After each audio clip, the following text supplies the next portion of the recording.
All right, boaters. I'm out here working on my motor today because I do not have a spark in the middle cylinder. This motor is a Yamaha, late 90s, early 2000s. Um, basically, the reason I'm removing the flywheel is because I do not have a spark in the middle cylinder. I have spark on the top and the bottom, and the motor does have great compression, which is a plus, obviously. And I did a quick change. Just bought a new ignition coil, put it in the middle, and then tried to find spark. Nothing worked. I kind of, I guess the bolt on here is stuck and it broke, and I have to somehow extract that. But I was able to find another spot to ground the ignition coil wire and then attach it, the wire to the CDI. But for those of you that are new or trying to figure out how a motor works, basically you got your flywheel here. It's got a magnet on the flywheel, and then underneath here there's a stator, and in the stator there are coiled wires or whatever, and the wire comes out, which is called your triggers, and it sends power into your CDI. But I think prior to that, it actually changed it from AC to DC, and then goes into your CDI box, and then it goes into your ignition coils and giving spark to your spark plug. So that's the whole gist of it.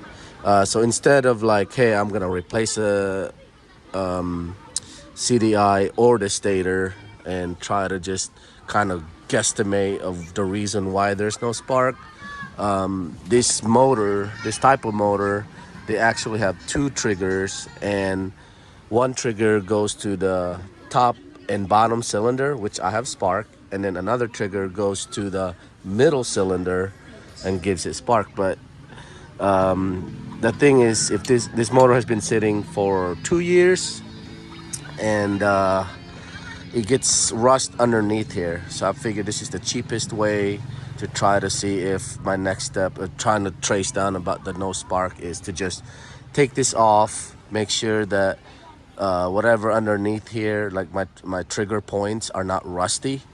And because if it's rusty, obviously you can't get any spark, and I think that might be the culprit, or hoping that's the culprit.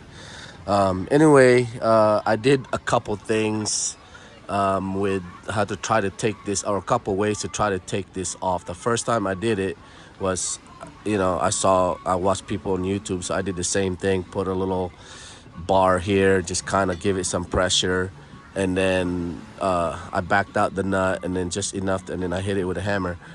I don't suggest that. I tried it. The reason I don't suggest it is because I may have messed up the thread. I hope not. I mean, I was able to back out the nut, so which might have cleaned the thread or whatever. But trying to put it back on, it doesn't go in by hand anymore. I have to use a wrench. But the size, in case of you trying to wondering what size I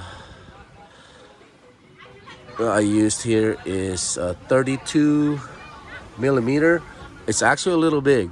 Like, look, it worked, but it's actually a little big. I would probably, it's a little big. I would probably go with 31 or 30. I think 30 might be it, but 31 would definitely make it a little tighter. But like I said, it worked with 32 millimeter, and I mean, it was on there good. This flywheel was on here good. I wish I could have.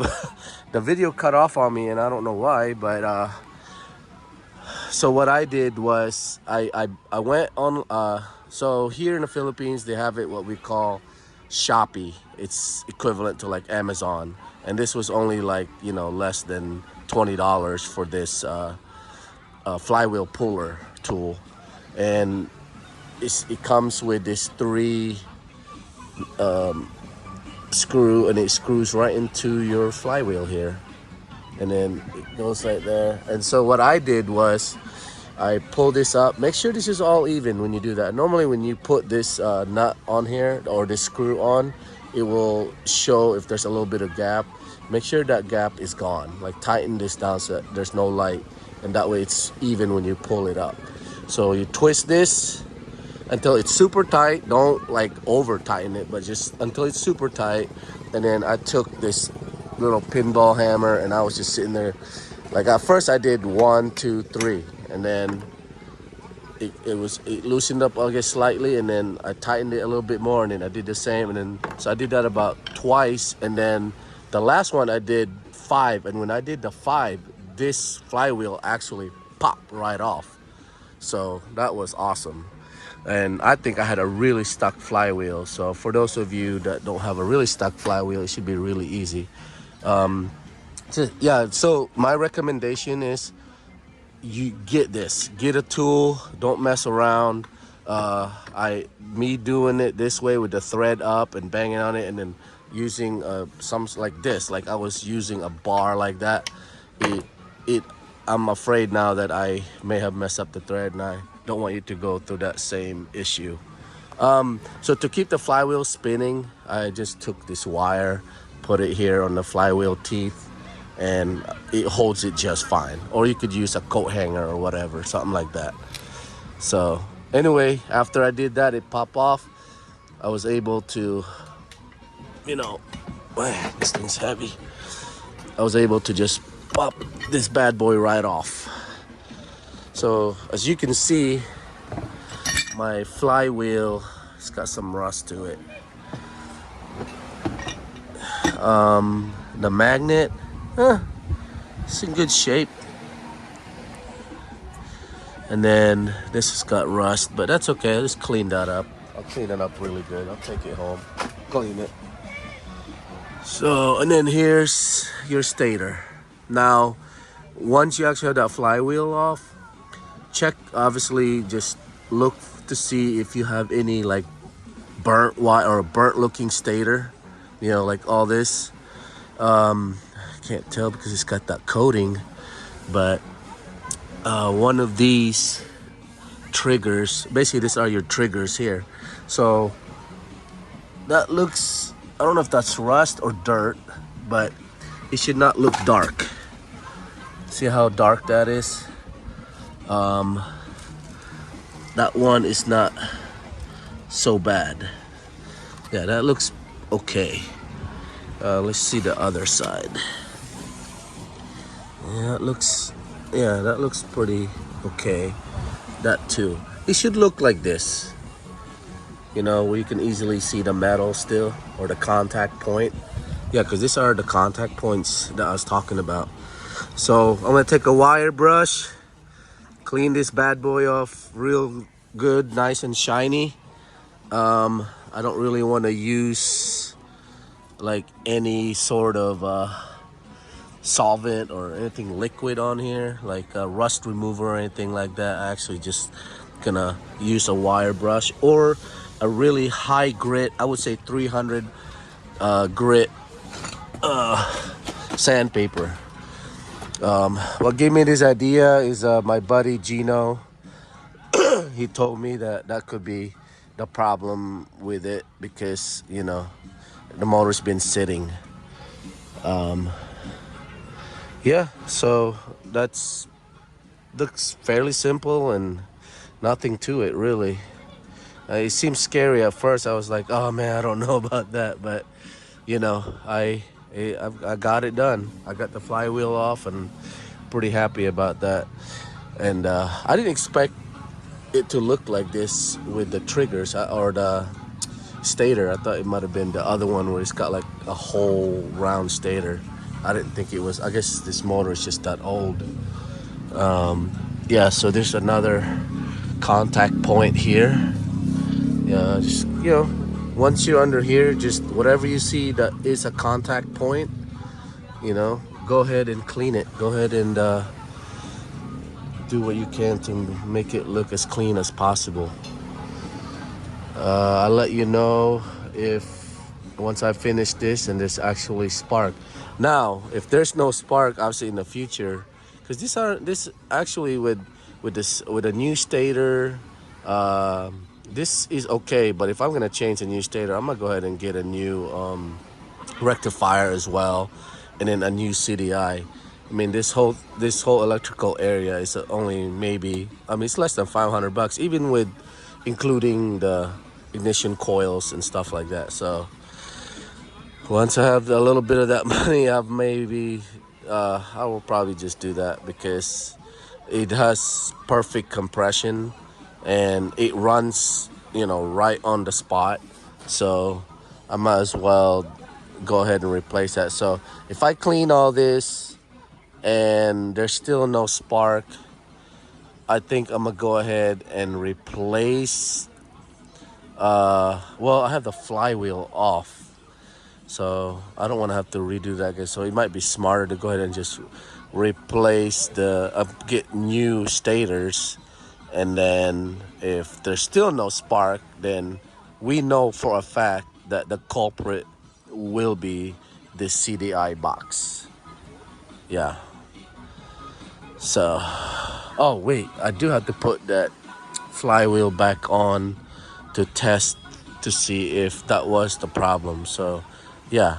So if that happens, then I might as well go ahead and replace the CDI box. And if it's not, then I know that that would be the last time I pull the flywheel off.